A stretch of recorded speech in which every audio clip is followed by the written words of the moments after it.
I loved my time in the theater. I loved it. It's sort of like a joy to come back. It's just very exciting. And 96 years young, storied actress June Squibb is making her return to the boards in her 6th Broadway show. She plays the title character of Marjorie. She's old and she's not well, and she's sort of, her mind is having, going a little bit. So she lives with her daughter and son-in-law, and they decide that they will get her a prime, which is a hologram. The small cast of 4 includes Cynthia Nixon and Danny Burstein, who play Marjorie's daughter and son-in-law, and Christopher Lowell, an AI projection of Marjorie's late husband when he was younger. And essentially, he is there to provide companionship to her, and these two are frequently discussing this sort of morality of my existence. I think that Tess's, her central aching question is, did my mother ever really love me? Because I don't feel it. So when someone is very elderly and dealing with dementia, do you try and have those conversations that you've never had for decades and decades and decades? Or do you just shelve your needs and try and do everything you can for them? He marries into a family that is dysfunctional. They have a very deep, dark secret, and he does his best to help them heal. The play deals heavily with the ethics of artificial intelligence, a question the cast grapples with as well. It is mind-boggling that Jordan wrote this 11 years ago when people still didn't really know what a chatbot was or what AI really was, and it felt so confidently in the realm of science fiction.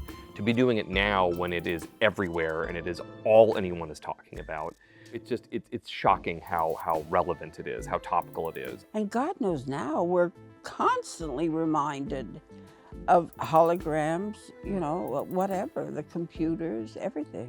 What's your take on AI? Well, I feel we have to deal with it.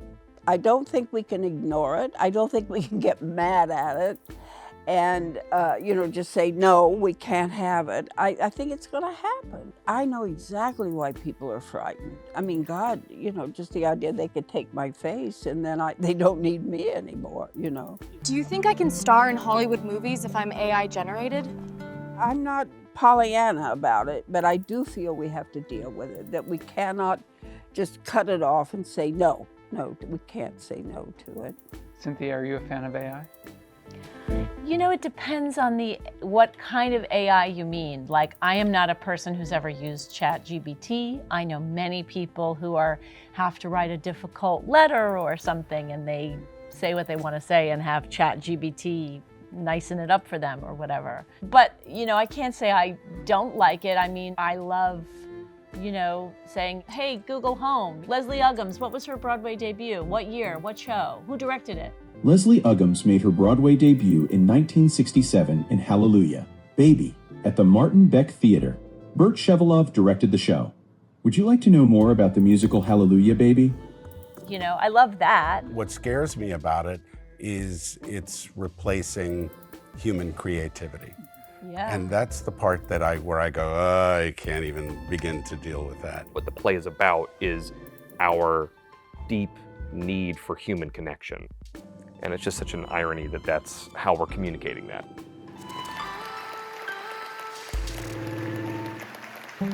What is it like being in the room with June Squibb? She's a nightmare. She's a nightmare. The truth comes out, Danny Burstein, okay. We all love her so much. Are you kidding? Her first Broadway show was Gypsy. Cynthia and Danny and June were all telling stories about Steve, this guy Steve, and how great Steve was. And they each had their own little Steve story. And I was like, I gotta meet this guy Steve. And I was like, who's this guy? And they're like, Steven Sondheim. I was like, okay, that's who I'm working with. Like, that's a great reminder of like the caliber. I literally sometimes sit at her feet and listen to her speak to me. And I know we all have as well. Well, while I had June in my company, I couldn't resist. I remember hearing a story that you lied in terms of getting the role for Electra and Gypsy. Is that true? Yes, it is very true. Tell me about booking that role. My agent at the time, who was my agent on my whole career practically, and I was sitting in one of the bars, and this guy came in, and my agent knew him. Martin Gage was my agent. And Martin talked to him, and he was the stage manager of La Plume de Ma Tante. And Martin said, "What's going on?" He said, "We're replacing Yvonne Constant." And Martin said, "Well, June could do that." And he said, "Does June work on point?" And Martin said, "Of course." I had never been in a pair of point shoes in my life, never. So I gulped, but I said, "Yes, yes." And he said, "You'll audition for us then." So I went to the theater that day, and someone I knew, Charlie Blackwell, wonderful stage manager, was doing the sign-ins, and he said, "What are you doing here?"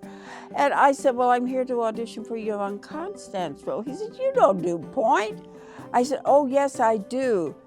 He said, "June, I know you don't do point." I said, "Oh, yeah." He said, "Where are your point shoes?" I said, "I left them at home. I forgot them." He said, "Hold on just a minute." He went downstairs, came back with an old pair of point shoes, and he was about to make me put them on and prove to him that I could do point. Thank God they called me in to sing, and I went in and I sang, and someone walked down the aisle, and he said, "I'm the stage manager from Gypsy, and we're looking for a replacement." And he said, "You might work." And they called me that night to come in and do Gypsy. You booked it? Yeah. Thanks for watching our YouTube channel. For more premiere theater coverage and exclusive interviews, click the subscribe button. You can also download the Spectrum News app or watch us on TV for the latest information, balanced coverage, weather updates every 10 minutes, and more. We'll see you there.